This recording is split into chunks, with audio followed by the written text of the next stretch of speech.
In today's video, I'm going to teach you how to cancel your Calendly free trial, even if you're not currently active on a subscription plan. This process is quick and straightforward, especially if you follow along step by step. Let's get started. First, make your way over to the Calendly homepage. This is where you'll begin the process. Once you've logged in, take a moment to familiarize yourself with the layout. It's crucial to know where everything is to make navigation much smoother. On the left side of the screen, you'll see a variety of options. Keep an eye out for the Upgrade Plan button. It's usually located in the corner area. Clicking this button will take you to a new page where you can manage and view your subscription details. Although I don't currently have an active subscription, I'll walk you through what you'd expect if you were looking to cancel one. Typically, if you're on a subscription, you'll find an option here to either cancel or change your current plan.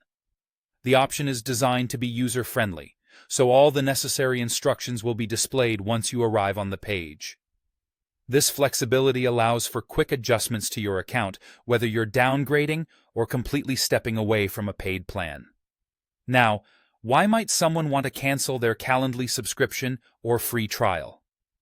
Sometimes you realize you might not need all the features of a premium plan, or maybe you're trying to cut down on expenses. Whatever the reason, canceling your plan or even switching to a different one should be stress-free. Remember, if you're canceling near the end of your billing cycle, it's best to ensure you do it before any automatic renewals occur to avoid any unexpected charges. Calendly usually sends reminders as you approach the end of a trial or plan, but setting a reminder for yourself can ensure you stay on top of it. Finally, when you click on the cancellation option, ensure that you confirm your action. Most platforms will ask you to verify your cancellation to prevent any accidental changes. Once confirmed, you should receive a confirmation email.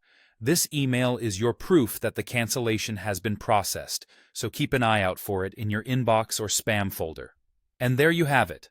Canceling your Calendly free trial or subscription takes just a few clicks and a bit of attention to detail. I hope this guide was helpful.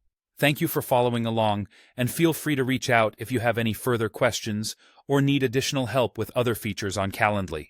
Have a great day.